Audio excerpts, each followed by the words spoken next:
I suppose you could call this programme a travelogue. It does travel through space and time. Or you could call it a kind of detective story. It's certainly full of mysteries. Or you could say it's about one of history's greatest cases of mistaken identity. Or you could call it any one of these things.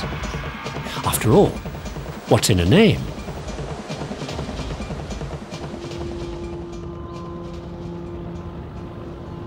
Here we are in the mysterious Orient, right? Colourful, exotic customs, ancient rituals. Above all, perhaps, different. Well, that's what it says in the brochure. Fact is, that might have been true 50 years ago. But today, half the world's cities, including Singapore, look more like Dallas. And anyway, nowadays, most travellers and holidaymakers don't actually want all that foreign stuff, do they? I mean, ask anybody on a package tour. Room service. Thank you. What most people care about when they're abroad is the state of their insides. So you also stick to international food. Well, that way you don't get Montezuma's Revenge or Delhi Belly or whatever you want to call it. Well, not with this you don't.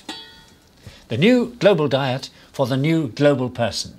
The calorie-aware, weight-conscious, healthy living individual. This little flake is eaten by hundreds of millions of people worldwide.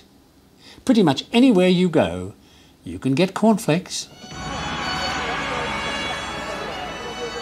Now, there are those gourmets and old-fashioned exploring adventurers who lament the passing of local customs in things like food, and the disappearance of exotic breakfasts, of fried ants, boiled tripe, black pudding, meat soup, cheese and olives, or whatever people used to eat before this new high-speed diet for a high-speed world. There are even those who would say that, gastronomically speaking, this is a load of garbage, which would be unfair. There is garbage associated with it, but I assure you it comes into the story well after you've finished your cornflakes. So let me bring it into the story now. This is what I'm talking about. What's left after you've taken the corn for the cornflakes? There are thousands of tons of it being produced every day. Used corn cobs. And thanks to a totally forgotten German chemist, who I think really didn't know what he was doing anyway, this garbage is far from garbage. For much of modern industry, what you can do with this stuff really beats the band.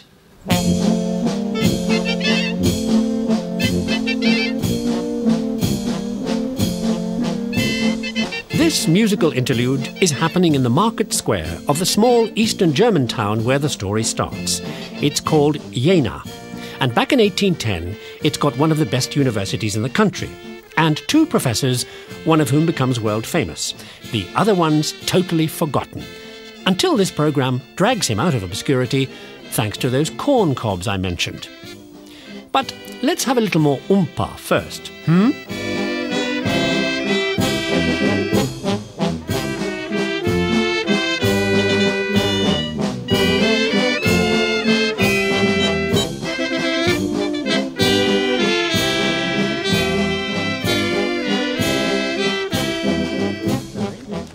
OK, sorry.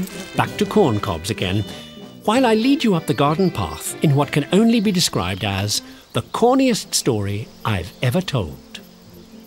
One of the things in the 19th century you're not going to find in fancy botanical gardens like this is that. I mean, from a horticultural point of view, this is pretty low-rent stuff. Back then, you feed corn cobs to cows and chickens, you grow mushrooms on them, you use them to fill swampy ground, and sometimes you make pipes out of them. What are you going to do with corn cobs? And then in 1810, the fellow who lives in this house and runs this botanical garden and administers Jena University and is one of those academics I mentioned, the one who becomes world famous, the great German poet Goethe, takes up the cause of the corn cob and changes history. Thanks to encouragement from Goethe, an associate professor of chemistry here, that I bet my life you've never heard of, called Wolfgang Dobryna, takes a close look at various organic matters and comes up with a totally new chemical I also bet my life you've never heard of, called Furfural. Now, don't ask me, or him, why De Bruyne should do such a thing. He just does. And then does nothing about it, except to write the usual humongously boring scientific paper, about which, for 100 years, nobody else does anything either. But wait. Here we are in the 1930s, and still nobody cares about poor old De Bruyne's Furfural. Until people start drilling oil wells all over the place. Bad news for farmers. Till this point, most useful chemicals came from plants. But now they're going to be petroleum byproducts. Agribusiness better find some new way to use their leftovers, or they'll be. One day, the people at Quaker Oats dig up De Bruyne stuff and discover that if you press, boil, steam and shove acid into corn cobs and other kinds of organic garbage left after people have had their breakfast, what do you get but Furfural, which now turns out to be a chemical that goes into all kinds of good stuff. So, from the dim recesses of academic life, De Bruyne's little discovery ends up in every chemical library in the world, one of the great solvents of all time. Used in the production of stuff like petroleum products, synthetic rubber, insecticides, herbicides, and all kinds of pharmaceuticals, lubricants, weed killers, and something in quantum physics I don't understand. Oh, and one thing De Bruyne would really have appreciated.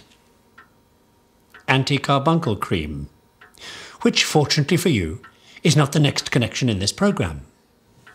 Because the other place Furfural gets used is in making a resin that is just what people want for bonding abrasives to grinding wheels. A subject you've waited all your life to know about, I know, so I won't make light of it. The light in question is 250,000 bulbs, lighting up the great Chicago Columbia Exposition of 1893. All thanks to George Westinghouse, who gets around Edison's patent for a one-piece light bulb with a two-piece light bulb. Bottom, an open-necked bulb, into which, above, the filament base fits. You plug it into the open neck of the bulb. And you maintain the vacuum inside the light bulb because everything's airtight, thanks to the ground glass collar that fits perfectly. Meet a brave American, Edward Goodrich Acheson, who does all that ground glass work for Westinghouse because, thanks to an accident, he owns the Carborundum Company.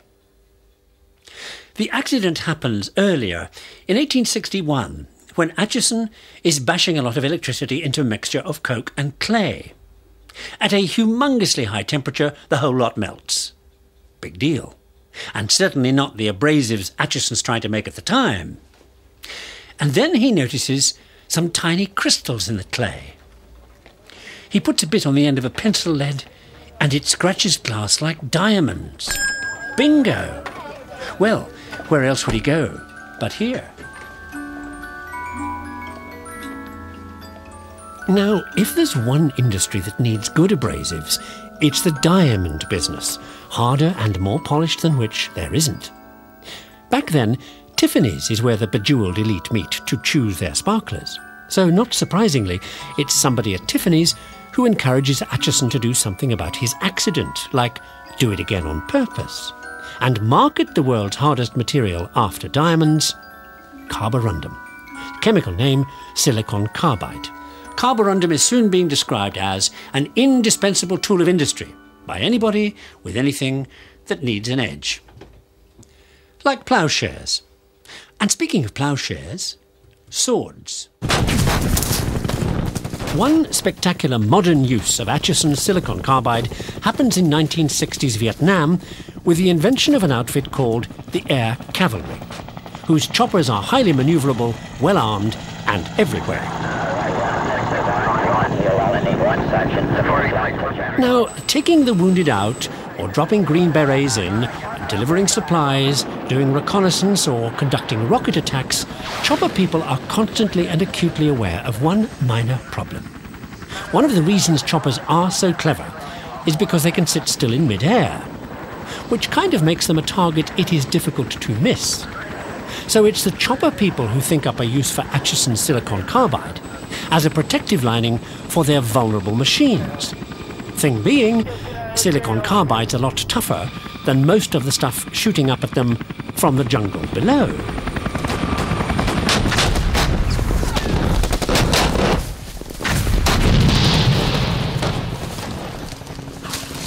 One of the nicest things you can say to somebody fighting a war on the ground in the jungle is, put this on and you won't get hurt. So what starts up there with the chopper pilots very soon comes down here with the grunts, where the fighting is very close quarters, spoil your day type of stuff.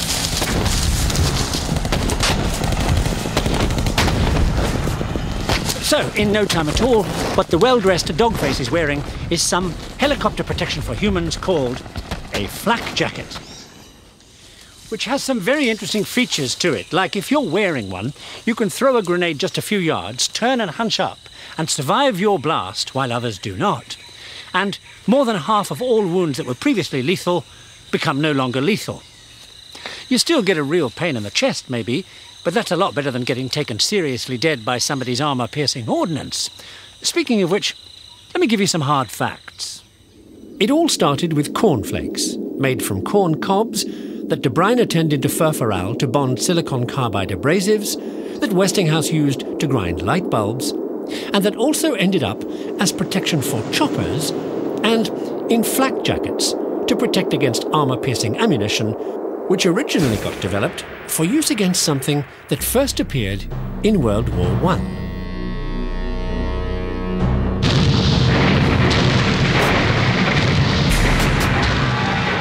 The main snag for World War I infantry is getting snagged and then shot on rows of barbed wire. So here's the solution. Named, because it looks just like a water tank, a tank. Main job, roll over and flatten the barbed wire so the troops can get through okay, and then act as protection for the troops as they go on into the advance. Small wonder the tank soon becomes everybody's favourite war machine. Except for the people inside, where it can get up to 125 degrees, cramped and smelly. But what a ride! It can handle 6-foot vertical slopes and 15-foot vertical drops. Only question is, can the crew? Tanks are a smash success, and nothing can stop them except, as I said, the armour-piercing ammunition which is now invented. Meanwhile, tanks win the war for the Allies. In 1918, 59 British divisions beat 99 German divisions because the Brits have tanks and the Germans have no chance. Tanks also offer a bright future to one particular bunch of soldiers who take them over. The old sabre-wielding cavalry. And speaking of swords, ploughshares.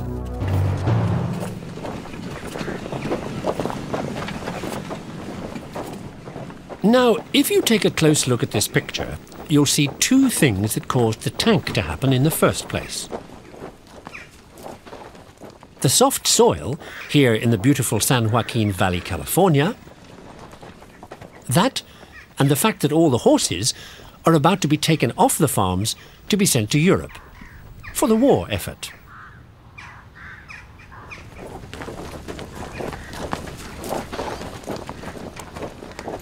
This critical situation inspires an enterprising type called Ben Holt, who lives here in the San Joaquin Valley, to invent one of those amazing labour-saving devices for which America has always been famous, set the stage for the development of the tank, and change the whole nature of farming, here on the local fields, and then all over the world, virtually at a stroke. Introducing the machine that turns America into the world's breadbasket and solves the problem of horselessness, the horseless tractor. Take a look at this wonderful thing.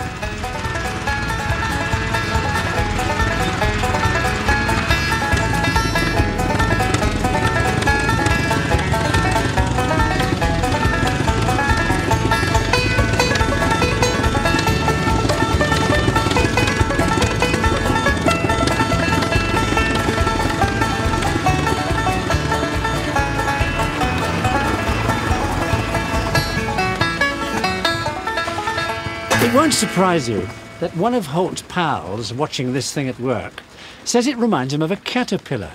So guess what the company ends up being called? And the rest is farm equipment history. But let me give you a quick tour of the place. Number one, the secret of the Holt success, the crawler tracks. The trick here is the track spreads the load all the way along the track, so the weight of the machine isn't concentrated on the wheels. And what that means is there's nowhere too soft for this baby to go. Which is great news for farmers here in the San Joaquin Valley and then everywhere else. Number two, a wheel at the front. So if it rolls down into a hole, it rolls up out the other side. Number three, Holt drives each track separately. So what that means is if you want to change direction, you just do this. Turn on a dime. Well, a quarter. But you can see why the generals back in Europe jump at the idea, though. You can use one of these things to haul army supplies night and day, thick and thin. And it doesn't need hay. And you can also turn it into a tank, which they do. Well, that's World War I in the bag. Drinks all round. One last thing about tractors. Their engines, which is why I mentioned the drink. Beer, as it happens, because that's what it takes for Holt and everybody else in the US to get to hear about diesel engines. You know, history's funny in some ways because the fellow who helps to make tractors synonymous with diesel engines is a brewer from St. Louis called Gustavus Adolphus Busch. You can still buy his stuff today, see? Anyway, Busch buys the US rights to diesel engines in 1897 because the technical director at his brewery is a German who was at school with a fellow called Rudolf Diesel.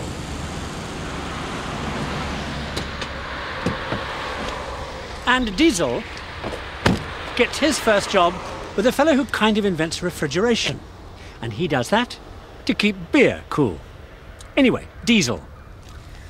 Lonely childhood, grows up obsessed with mechanical efficiency. What can I say? It takes all sorts. Besides, it does end up making Rudolf rich and famous. So let's hear it for mechanical obsessions. Now, the really clever thing about a diesel engine is it's not a gasoline engine.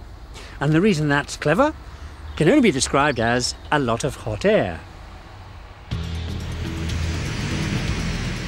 First, because a gasoline engine compresses the air and the fuel spray mix, and then a spark explodes the mixture. So you have to get the timing just right, or the spark will happen when the mixture's not ready. And if you let the air compress too much, it'll ignite the fuel spontaneously. But that's just the point with the diesel engine. Here, there's no mixture, just air, which you compress. And when you do, its temperature rises to about 8,000 degrees Celsius. At the top of the cycle, at maximum pressure and temperature, you spray in some fuel. The hot air ignites it and pushes the piston down. What you're getting here is extremely efficient use of fuel because the very high compression gives you more bang for your buck. And because it's so efficient, you save fuel. And what that does is save you money. But the really brilliant thing about Diesel's idea is that his engine will run on almost anything. And that's great news for Europeans, because since the engine doesn't explode the fuel the way a gasoline engine does, it doesn't need refined petroleum product. And that's good, because back then in Europe, with almost no oil industry to speak of, that kind of stuff costs an arm and a leg. Anyway, sometime around 1893, Diesel gets a contract from a big engine factory here in Germany. And in no time at all, diesel engines are in everything from battleships to fancy cars. And what makes all this happen for a man with a lonely childhood is the fact that one of the fuels Diesel says the engine might be able to use, there's lots of in Germany. It's coal. So all you have to do is dig a big hole. Now, there's one man who owns more coal mines than anybody else in Germany, and shipyards, steelworks, armaments factories, and practically the whole German industrial machine. What am I saying? He is the whole German industrial machine. And his name is Krupp. Krupp comes in on that engine deal with diesel I mentioned, and it helps diesel make enough for a comfortable old age. Come to think of it, as you'll see, the Krupps are rather good at that kind of thing. So Krupp is the reason why the next stop on our journey is the coalfields of the German Ruhr. Thanks to the fact that corn cobs make adhesives to bond carborundum, otherwise known as silicon carbide, to grinding wheels used to grind light bulbs. Silicon carbide is also then used as protection against armour-piercing shells, developed to hit tanks that start life as American tractors, which use diesel engines, developed thanks to funding from Krupp. OK, enough of this hole. By the 1860s, the Krupps are well on their way to running everything in Germany. They own all the bits of the jigsaw. Steelworks to make the machinery they own, to dig out the coal they own, to be sent around the country on railroad rolling stock they own, carrying the fuel essential to the running of the steelworks they own. It's what's known as a win-win situation. But I didn't come here to get covered in coal dust just to tell you about boring industrial machinery, but because there's another, more intriguing side to Krupp. The real reason Krupp is so successful is the way he treats his workers, because he hates socialism. To put it in a nutshell, Krupp reckons that if the workers are going to go on strike for better working conditions, then give them just that. So he gives them just this.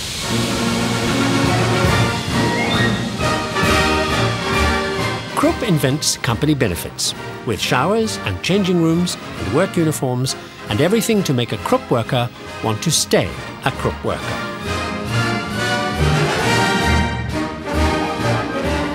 He also provides a canteen, hospitals, a pension fund, and all kinds of other goodies. And across the road from the mine or the factory, he also builds company housing. And in the pleasant company suburb, there's also a company school, a company church, a company kindergarten, and of course, there's always a company store. Working for Krupp is womb to tomb. Now, what with all that armament stuff, Krupp is called the Cannon King and gets to know all the Prussian military biggies, and they don't come any bigger than Bismarck, who loves a good war and is running the country at the time. And who is so impressed by Krupp, among other things, they both vastly prefer trees to people, that he, Bismarck, tries out the Krupp welfare thing on a national scale. In 1889, he starts the world's first ever state pension scheme, by which the average person gets enough to live on. Once, that is, Bismarck knows what constitutes the average person. A concept, naturally enough, thought up by a Belgian astronomer. Meet Alphonse Quetelet, who is about to turn the kind of bodies astronomers observe into the kind of bodies governments observe. See, the trouble with planets and such is that sometimes, if you don't see them frequently enough, you lose track of them. So 19th century astronomers use probability math to predict where you should look, even if all you've had are a few sightings. Quetelet's bright idea is to use the same probability math to work out another kind of prediction, the kind governments want to make about people, even if they're only able to keep their eye on a few of them. We call Quetelet's math for people statistics, and with it he invents an amazing new concept you and I take for granted today: the average person, and what average people do.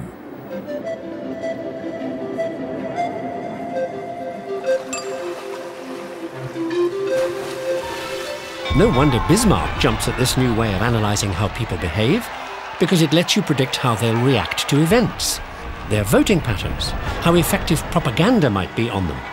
The new math is great for manipulating people. And before you start feeling smug about repressive Prussians and what else would you expect from countries where things get violent, the place Quetelet's new numbers are about to make a real splash is in the ever-so-genteel surroundings of the University of Cambridge in England, mainly because, as is so often the case in these programmes, things are not quite what they seem.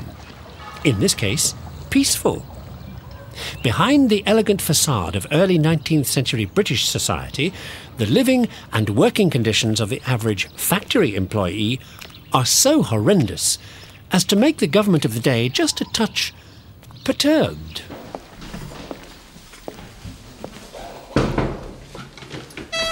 Ah, come in.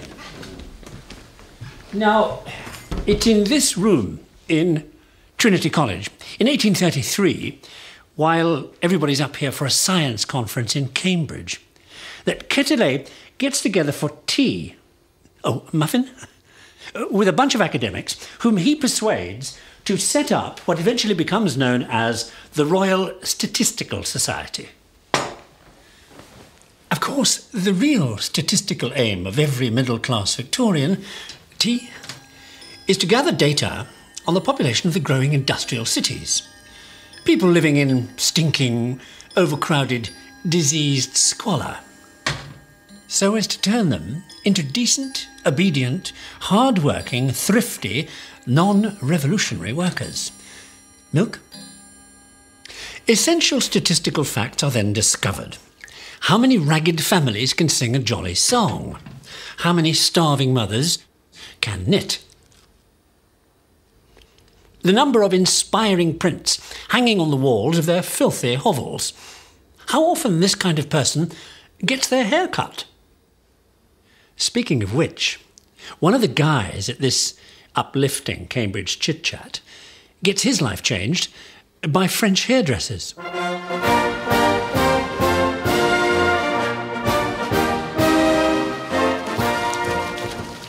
Now, before we get to French hairdressers, where are we? Apart from France, that is. Krupp's welfare benefits got Bismarck keen on statistics that Quetelet persuaded the Cambridge people to get into. Right. Now, why we're here. French weights and measures. If you aren't metric, how do you know your shoe size in centimetres, for instance? Sit down for a drink. Do you know you can drink 75 centilitres of wine? Well, it's easy enough for the locals. But once upon a time, they were in exactly the same mess. Which is why this is one of those very rare occasions when the course of history is changed by a haircut. Because that fellow from Cambridge I mentioned, a mathematician called Charles Babbage, takes a trip to France and turns up here not long after they've had a revolution and gone metric.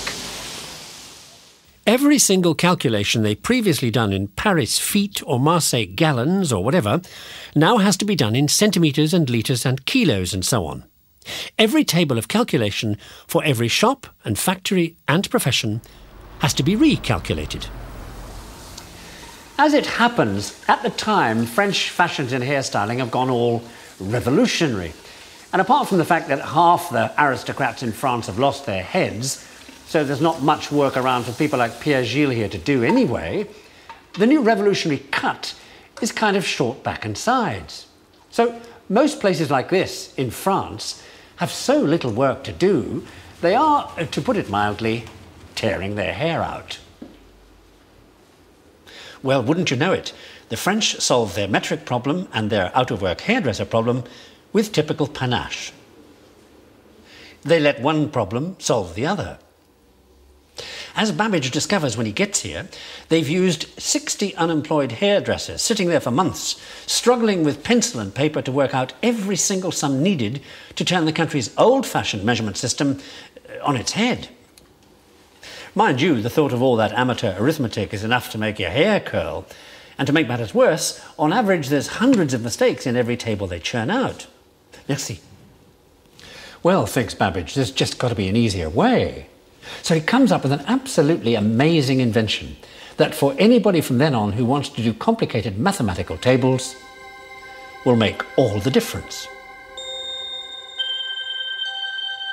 Babbage's difference engine does sums. And this is a really simple version of something so complicated he never actually makes one. Say you want to add 3 on the right to 7 on the left.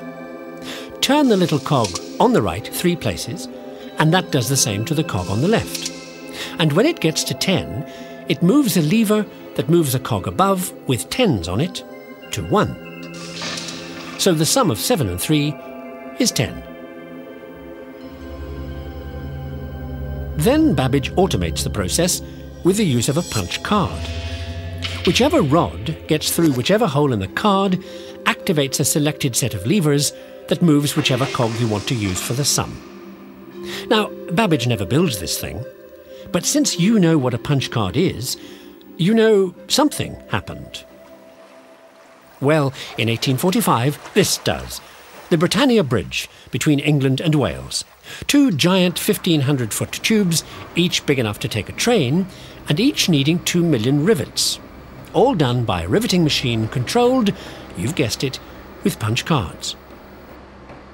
Engineer in charge Robert Stephenson also thinks up the idea of floating the massive tubes into position, an idea that causes ripples in more ways than one.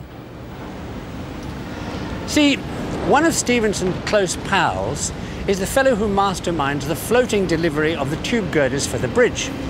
He's also a hotshot engineer in his own right, and he's done everything from bridges in Australia to railways in Italy. Isambard Kingdom Brunel's his name, and he's got 2 problems.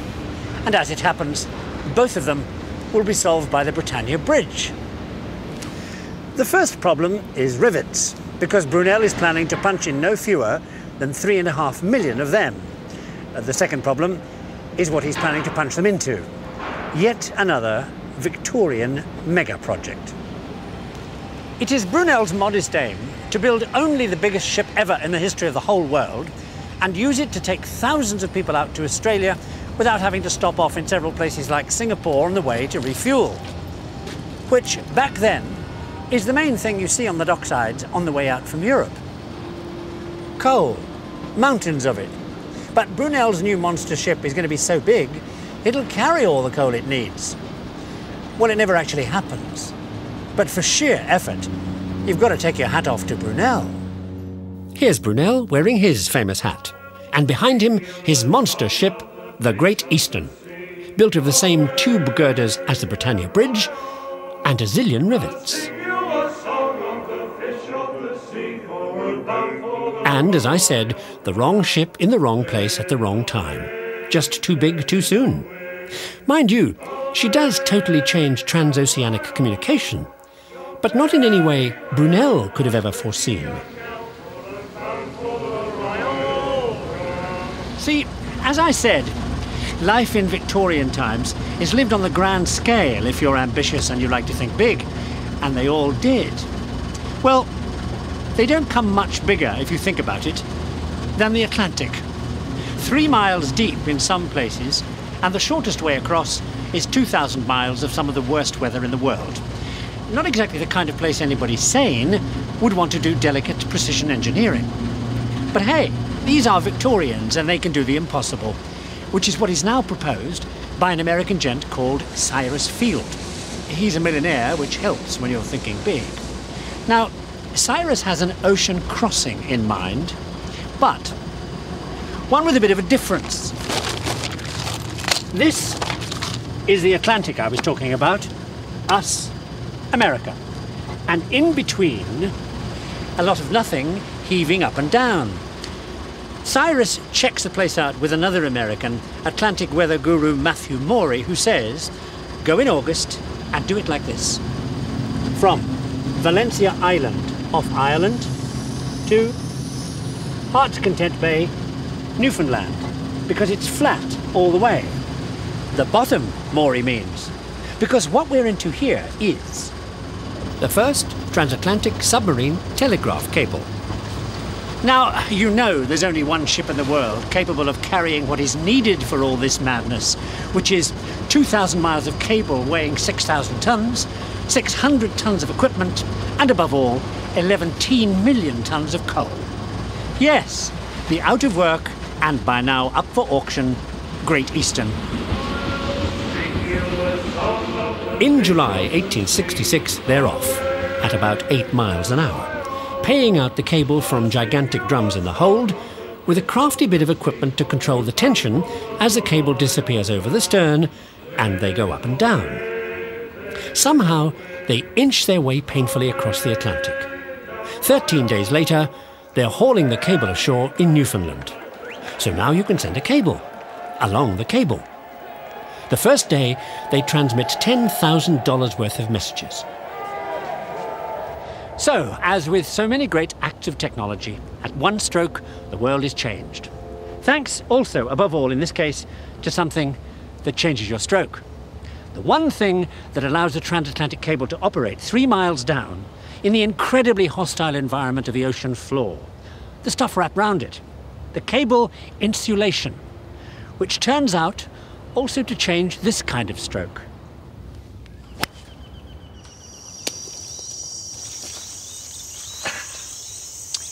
Well, I never said I had a good drive, did I? The underwater cable insulation is a new wonder gunk that comes, as it happens, from these trees. And in 1840, it's being used by the locals here in Singapore when a young assistant surgeon called Montgomery happens to stumble across it. It's a sap. You slash the tree and milk it much the same way as you tap rubber. And it's called gutta percha.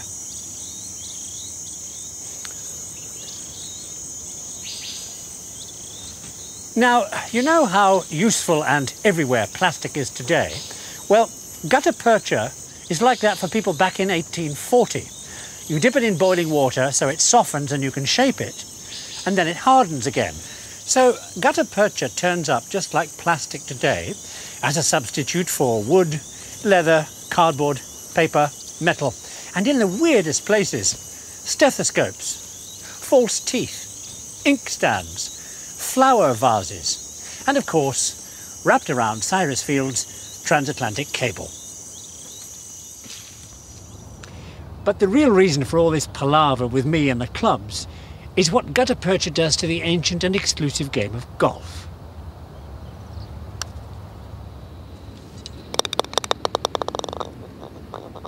And if you're a golf fanatic, get ready to take a picture of your TV screen now and frame it. Because gutta percha goes into golf balls and makes them cheaper, fly straighter, and last longer than once round the course. And this is an original gutta percha ball. Thank you. Of course, the new ball has to pass the old buffers at St Andrew's Royal and Ancient Golf Club in Scotland, where, after all, the 18-hole golf course was invented. Well, after a lot of buffing, the old buffers finally agree, the new ball is introduced, and Scottish golf really takes off. I mean, all sorts of ordinary people turn up and want to play.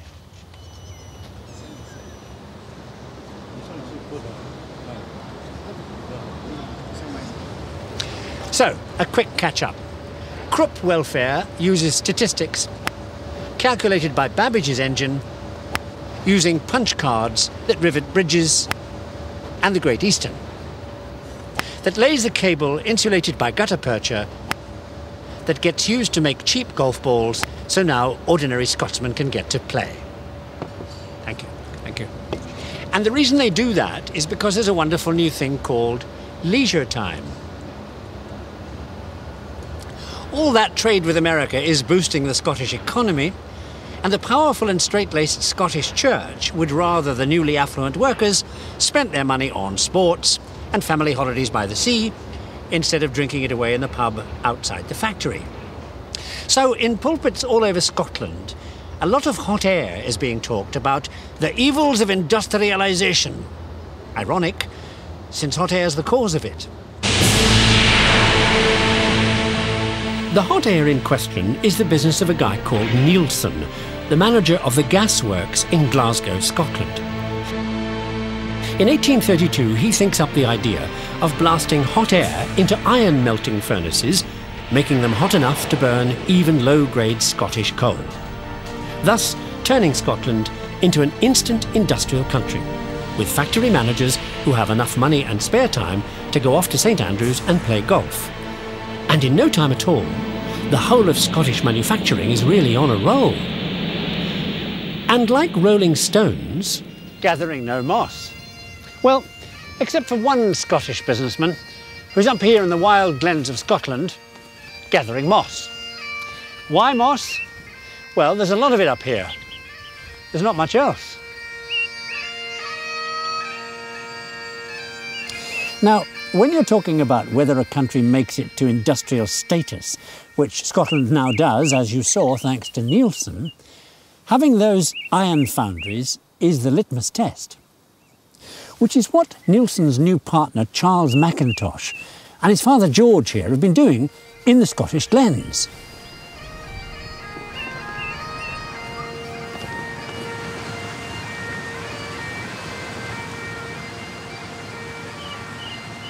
Because litmus paper does all that stuff, like changing colour when you dip it in acid or alkali, if you recall your school chemistry lessons, because it's impregnated with this stuff, a particular lichen or moss that George Mackintosh is looking for.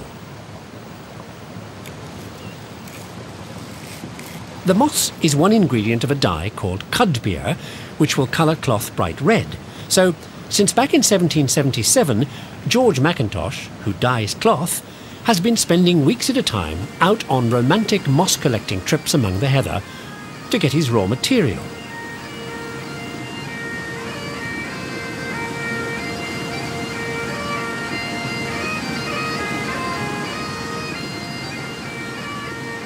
Now, most unfortunately, cudbear dye needs one other vital ingredient besides Scottish moss, and it's something that will take us back from these lonely highlands to that hot air gas company manager Neilson, because the other ingredient for cudbear dye requires the Mackintosh company to go looking for raw materials in less salubrious places than the Scottish Glens.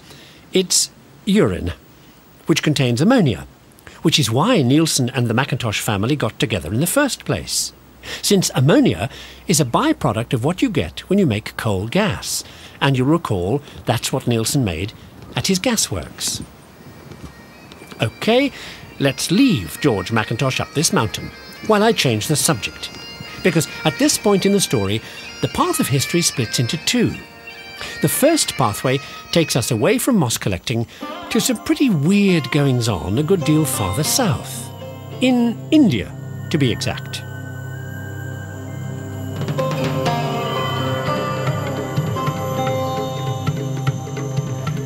This is one of those isn't it a small world stories.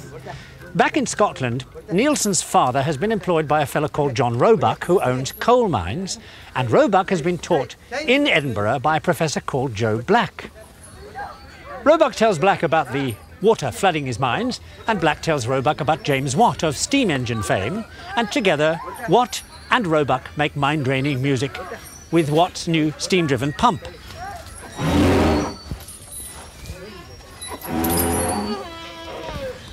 Roebuck's money sets Watt up in business, and he makes a fortune and eventually becomes an amateur scientist like all gentlemen did at the time.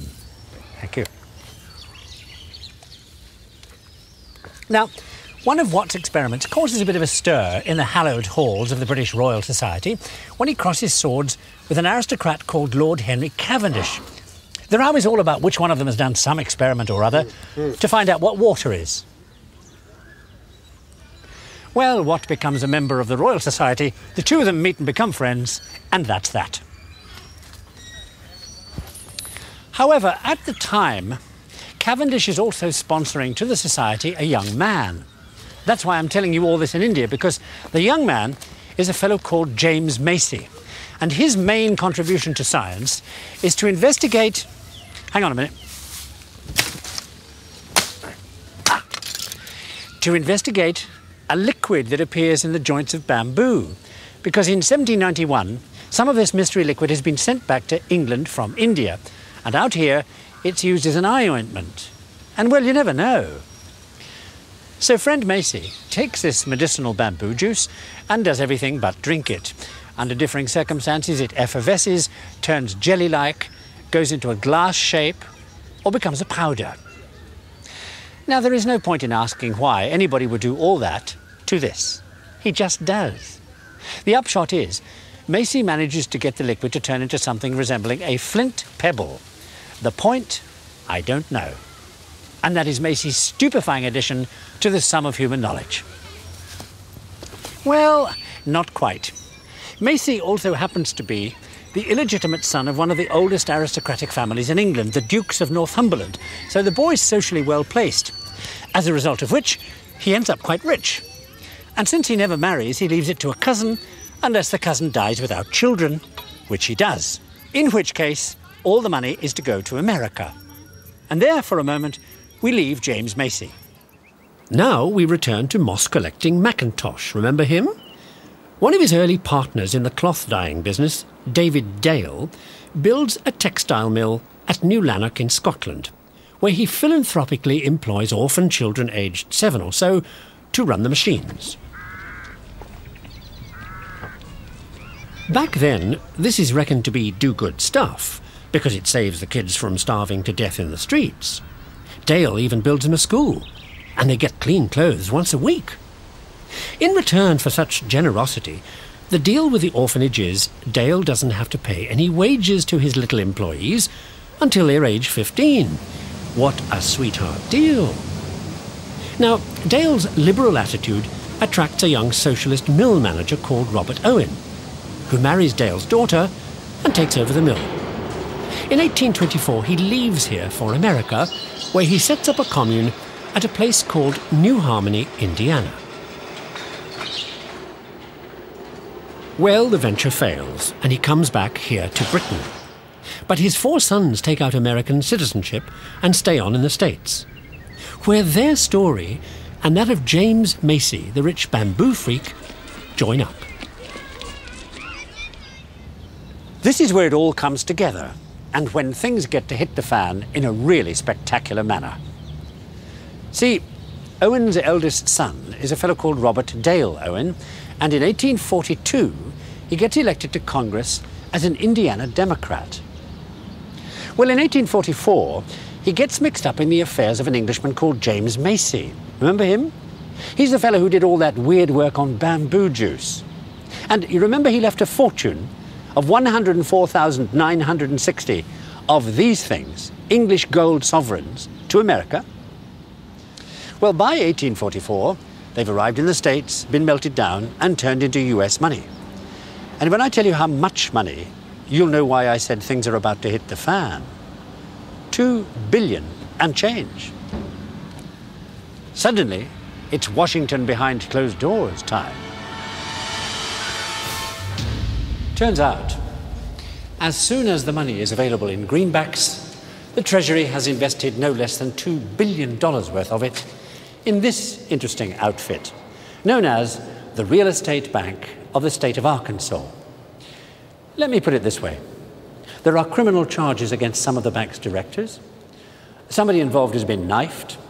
Above all, everybody knows the bank's going to go bust because its real estate has been grossly and deliberately overvalued.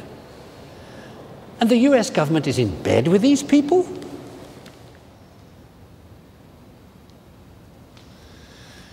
Never mind which moron in the Treasury okayed the deal. By this time, there are now $2.5 billion invested in these examples of junk. And how's the Treasury going to get their hands on it? Never mind the interest the Real Estate Bank of Arkansas hasn't paid. Well, you can imagine the kind of field day the legislators up here on the Hill have with this little peccadillo. Gentleman from Massachusetts, John Quincy Adams, to be exact, make caustic comments about theft. Gentlemen from Arkansas make comments about honor and meeting their commitments in due course. Others wonder when that distant day might be.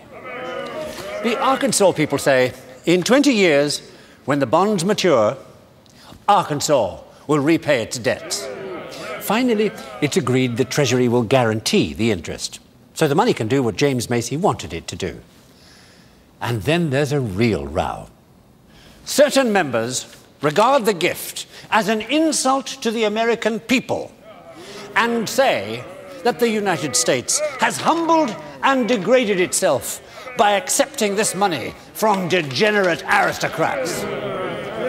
Others argue that the United States should take the money and run. Eventually, common sense prevails, and in December 1846, Owen's bill is passed, and they get to spend the money the way Macy wanted. You know how, of course. And if you don't, I'll tell you in a minute. So, winding up this debate, let me summarize. Corn cobs become resins, for diamond polishing with carborundum that protects you from shells fired at tanks, developed from American tractors, that used diesel engines built with funding from Krupp, who inspired Bismarck's welfare scheme based on Quetelet's statistics, that inspired the Babbage engine whose punch cards were used to rivet the Great Eastern, the monster ship that laid the transatlantic cable insulated with gutta percha, used to manufacture golf balls, for factory managers in industrial Scotland, where James Watt had a run-in with Cavendish, whose protégé was James Macy, who caused all the row here in the Capitol building for reasons you know, but maybe don't know you know. Get it? You remember I said James Macy was the illegitimate son of the Duke of Northumberland? Well, after his father's death, James took on the father's family name. Well, what's in a name? So the money got used to set up a world-renowned institution named after James Macy's new family name, which was Smithson, the institution known as the Smithsonian.